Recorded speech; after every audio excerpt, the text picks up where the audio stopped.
Mary is a beautiful young woman with sharp reflexes and a kind heart, but her latest mission is anything but ordinary. Disguised as a lifelike robot maid, she must serve a man who despises humans more than anything in the world. That man is Arthur, a wealthy and cold genius who trusts no one after years of betrayal. To survive beside him, Marie has to hide her true identity and act like the perfect machine. The story begins with Arthur, a wealthy and cold man, sitting bored in his office. He's a man who doesn't trust anyone, especially humans. But then Roy, his loyal assistant, walks in to introduce a new creation, Mary, the latest robot maid model. Arthur's interest immediately sparks. He stands up, inspecting the invention closely. Impressed by the craftsmanship, he praises Roy for creating something so lifelike, but says he still needs to test it himself. Just as he's about to take a closer look, a clock on the wall suddenly explodes, filling the entire office with smoke. Chaos breaks out, people rush around trying to find a fire extinguisher, but Arthur doesn't move. His eyes stay locked on Mary. While everyone panics, she stands perfectly still, showing no reaction at all. That's when Arthur decides, yes, she really is a machine.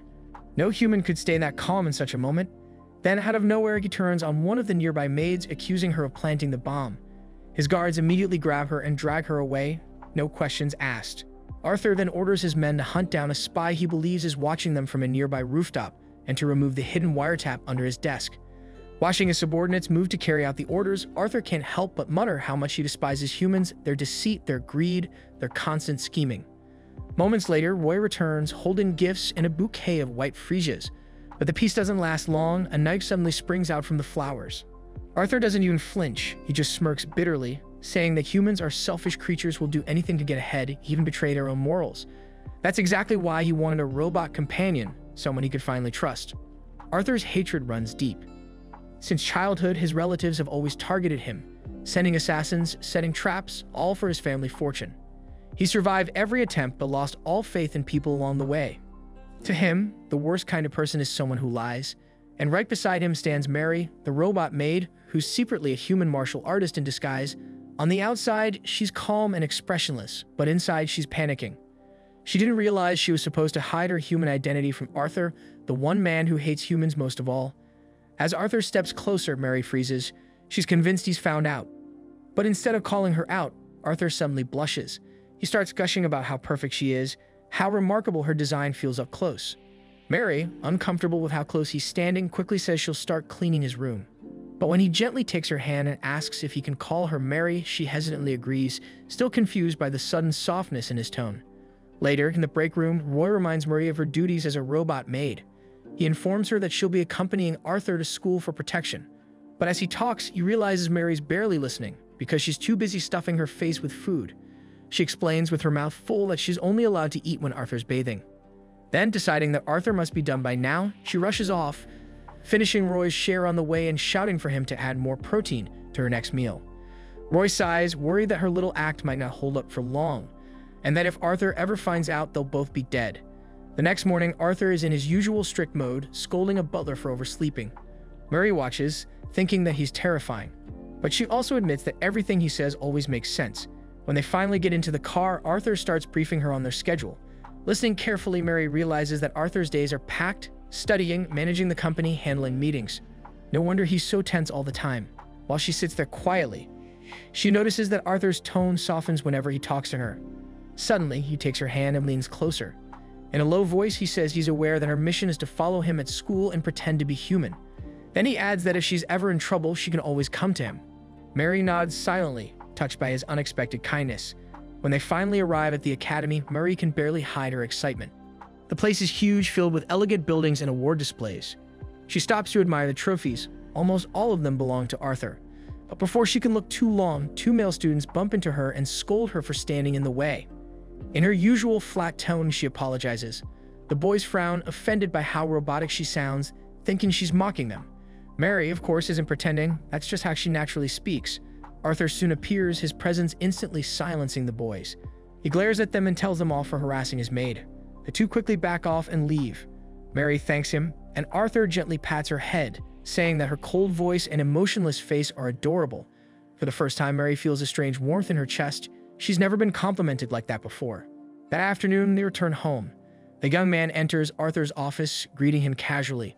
Roy quietly whispers to Mary that this is Maynard, Arthur's brother, by name at least. Mary wonders if this man is also one of the people trying to kill Arthur. The brothers greet each other politely, exchanging smiles, but beneath those smiles are hidden daggers. They speak kindly, yet both are silently cursing the other. Mary, completely oblivious, assumes they must be close siblings who get along really well. After a while, Maynard excuses himself to use the restroom. But in the hallway, he drops his act, muttering curses about how Arthur's still alive. That's when Mary suddenly appears behind him, pointing wordlessly toward the bathroom. Startled, Maynard snaps at her. When she apologizes in her flat tone, he scowls, accusing her of mocking him. Mary calmly explains that she's a robot and can't show emotion. Intrigued, Maynard inspects her closely, amazed at how lifelike she seems. He even admits Arthur has done well creating such a realistic robot, but he also mocks Arthur's tastes, saying Mary's expressionless face is dull. Mary quickly insists she can smile and uses her fingers to pull her lips into a forced grin so terrifying that Maynard runs away screaming. Later that night, Arthur sits alone in his office, gazing out at the fountain outside. His thoughts drift back to the day he decided to inherit the family business. The heavy weight of that decision still haunts him. Suddenly, Mary quietly enters, offering him a cup of tea. She notices his distant look and assumes she's interrupting. But Arthur surprises her by shyly asking if he can rest his head on her lap. After a pause, she agrees. He lies down, commenting that her lap feels hard because of her metal body. In truth, it's just her toned muscles. Relaxing, he admits how lonely his life has been, that he can't trust anyone, not even his own family. Still, he's accepted that loneliness as the price of being his father's heir. Moved by his honesty, Mary softly promises that she'll stay by his side and that he can always trust her. Arthur closes his eyes, comforted by her words, and drifts off to sleep. As she looks down at him, Mary silently vows to protect him, even if she has to keep lying. The next morning, Arthur, Roy, and Mary wait outside for the car to take him to his lecture. The car arrives a little early. Arthur gets in, waving goodbye. But moments later, another identical car pulls up. Roy freezes. That means the first one was fake. He tells Mary to call the police, but when he turns, she's already gone, sprinting down the road after the vehicle. Inside the car, Maynard climbs in, gloating. Arthur is tied up, and Maynard smugly tells him the kidnapping was his idea, all because he couldn't stand that weird maid. He laughs, saying Arthur won't be needing any maids after today. Arthur sighs in annoyance. It's the 168th time Maynard has tried to kill him. Suddenly, a loud thud shakes the car. Everyone looks up to see Mary clinging to the windshield, calmly announcing that she's come to retrieve Arthur. Panic erupts. Maynard yells at the driver to shake her off, insisting she's just a robot. But Mary lands safely on the ground and chases them at full speed. The car finally stops at an abandoned house. Maynard drags Arthur inside, mocking him one last time and asking for his final words. Arthur, however, doesn't respond to the threat. Instead, he's furious at how rough Maynard was with Mary. Maynard laughs at him for caring more about a machine than his own life. But then, Maynard suddenly hears his own voice playing back, confessing to the kidnapping. He turns, horrified as Arthur smirks. One of Arthur's buttons is a hidden camera. Everything has already been recorded and uploaded to the cloud. Realizing the damage, Maynard panics and flees, leaving two of his men to finish Arthur off.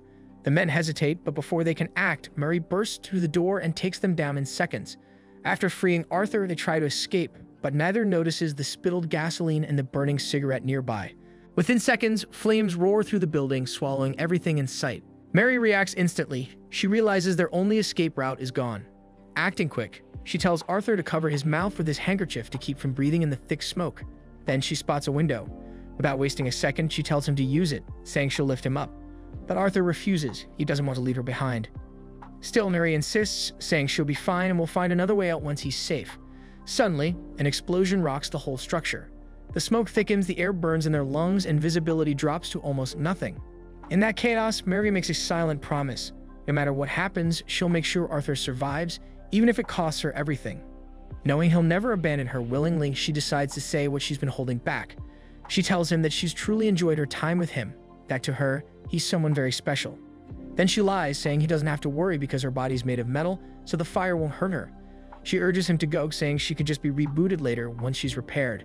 Reluctantly, Arthur gives in. He climbs out through the window, shouting that he'll come back for her. Inside, Mary stays behind as the smoke thickens. Her systems falter and she collapses to the floor. Before everything goes dark, she feels a pang of guilt for lying to him, but also a deep sense of relief. At least she protected him until the very end. But then she opens her eyes. She's lying on a bed. Confused, she looks around and sees Arthur sitting right beside her. He explains that he called Roy the moment he escaped, and together and managed to save her in time. No reboot needed. Mary feels immense relief, even if her face doesn't show it. Arthur watches her quietly, tempted to ask about the faint smile she gave him back in the fire. But in the end, he decides not to. Arthur convinces himself that the smile was just a hallucination caused by the smoke. He tells himself it's foolish to fall for her anyway. After all, she's just a robot. And even if she weren't, someone like her could never love someone like him. That marks the end of today's animerecap. If you enjoyed the video and want more of it, please support the channel by leaving a like and subscribe. Let's help us reach a current goal of 10K subscribers.